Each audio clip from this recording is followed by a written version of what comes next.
everyone. So today we'll be understanding organizational development and team building, right?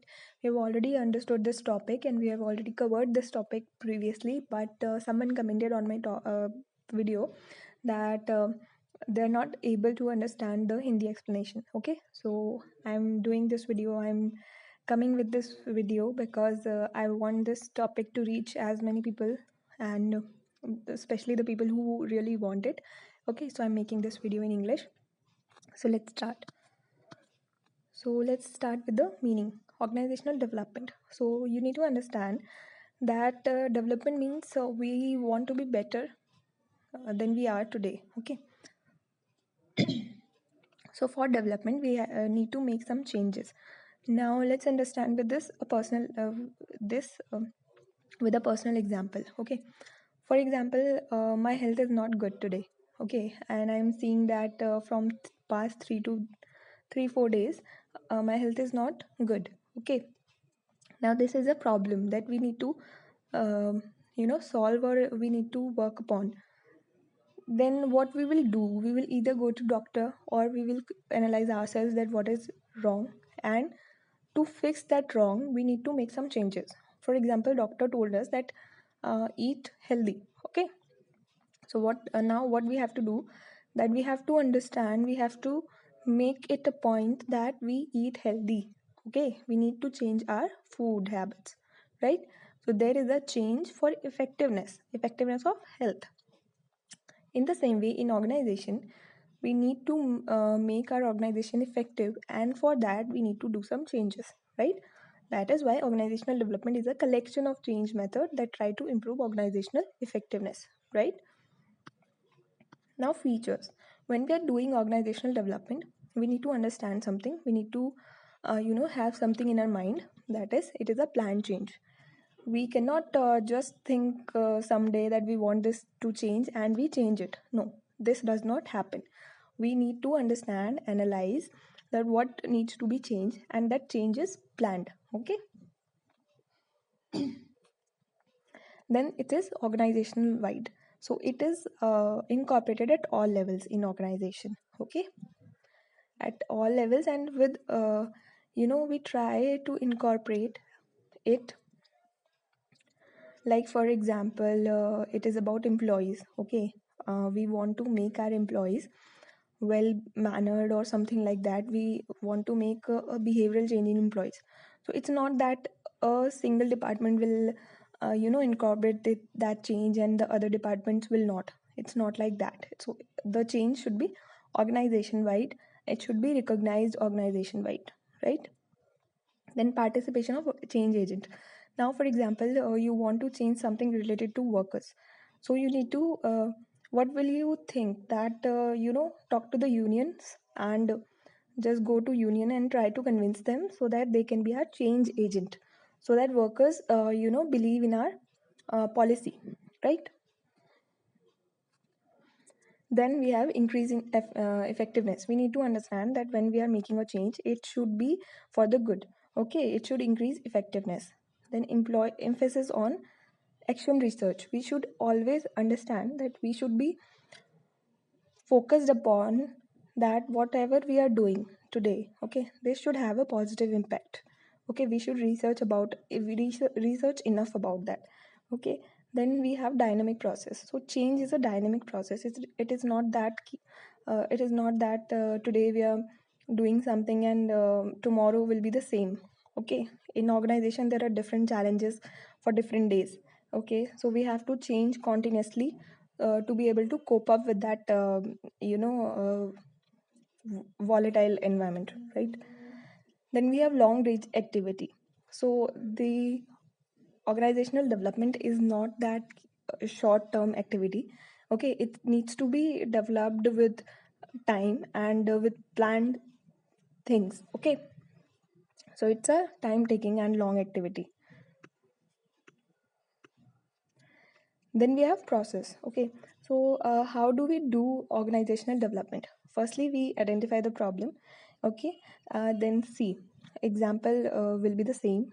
For example, our health is not right, so the problem identification is done. We understood that my health is not fine. Okay, Then planning for change.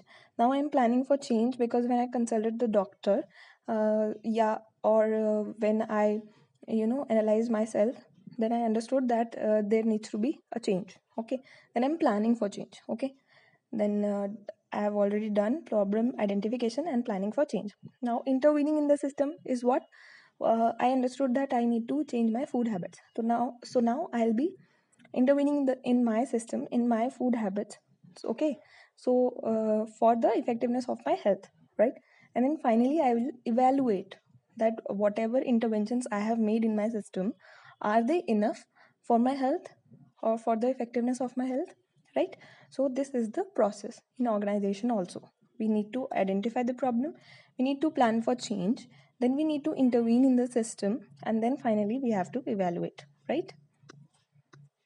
Now OD interventions is something you need to understand very nicely, because OD intervention can be asked to you, like define OD intervention, or in competitive exam like in net also you can be asked question on OD intervention. Okay, so intervention is what? Intervention, we can say that interfering in something, right? So for organizational development, we need to have some changes, and that for that change to happen, we need to interfere in the system, right? So OD interventions are the building blocks which are planned activities, okay, designed to improve organization's functioning through participation of the members of organization, right? Then OD interventions are of many types. Okay, so a single organization cannot use all the interventions. We use it according to the need of the organization, right? Then most important ones are survey feedback. We did some survey and then we got some feedback, right? On that basis we can incorporate something in our system, or we can change something in our system. Then we have process consultation. For example, there is a manufacturing unit, okay, manufacturing department in our company. Then we went there and there was a process of manufacturing which was not right according to the production manager. Okay, so we will consult about the process. Okay, and we will try to find out that what are the problems in that process, and we would be interfering in the system and will be changing that process for the good, right? So that effectiveness can be better, right? Sensitivity training.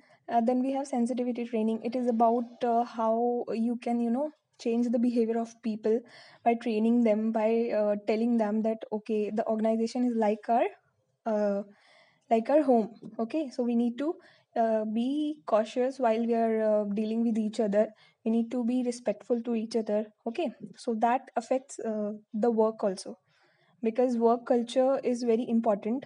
Okay, um, interpersonal relations are very important. Okay, that is a different topic, interpersonal relations, but it is very important. Okay, then we have team building. We'll be covering this in detail. Then job enrichment. When we you know enrich someone's job, so it is very very motivating for that person. So this could be a good OD intervention to improve our effectiveness in the organization, right? Then management by objectives. Okay, setting some good objective to the people is also a part of organization effectiveness. Then total quality management. Managing the quality is another OD intervention. Then goal setting is related to, like, it is same as MBO. Okay, management by objectives. And third party intervention. So sometimes there is a problem that the existing parties are not able to solve. So there is a third party involved in that problem, and then we get the solution, and effectiveness can be improved, right? Then stress management. Sometimes the productivity of organization is less because there is a lot of stress in the employees, okay, among the employees. So it needs to be decreased, and it needs to be managed. So these all are OD interventions by which we try to bring effectiveness in organization, right? Then we have team building. So team building is nothing but you need to understand that whenever we play a game, right? For example, we are playing cricket, right? So we have teams, right? We are playing in a team of 11, and we need to understand that if we do not have okay, hopefully you have watched that movie Chak De India, right? In that movie it is clearly shown that how if you are not cordially connected in your team, how it can lead to your loss, right? And others win. So you need to be built in a team in a way, so you are in an in a situation of increased trust and openness. If you are not open to your team, if you are not if you do not trust your team, then it is not easy to work, right? So high interaction between team members to increase trust and openness is team building. Okay, and it is very important since there are various projects that we need to do in teams, right? So that becomes very important, team building. And team building is one of the OD interventions, as we have studied before, right? Then process, what is the process of team building? Problem sensing. We need to understand that there are different numerous teams working in an organization. We need to first understand that where is the problem, right? Is there any team which is not not building properly? We need to sense that problem. Then we need to examine the differences, what differences are there that are leading to the clashes in the team. Then giving and receiving feedback. Okay, then giving the feedback to the team and receiving the feedback from the team, that what is the solution to it. Then developing interactive skills, that what skills can be developed in these team members so that the team can cooperate and the team can work well, right? Then follow up action, whatever we are doing for that team to build, is that working, right? That is follow up. So yeah, that was it, I guess. And thank you so much for listening, and I hope there is a better clarity to you now. So yeah, thank you so much.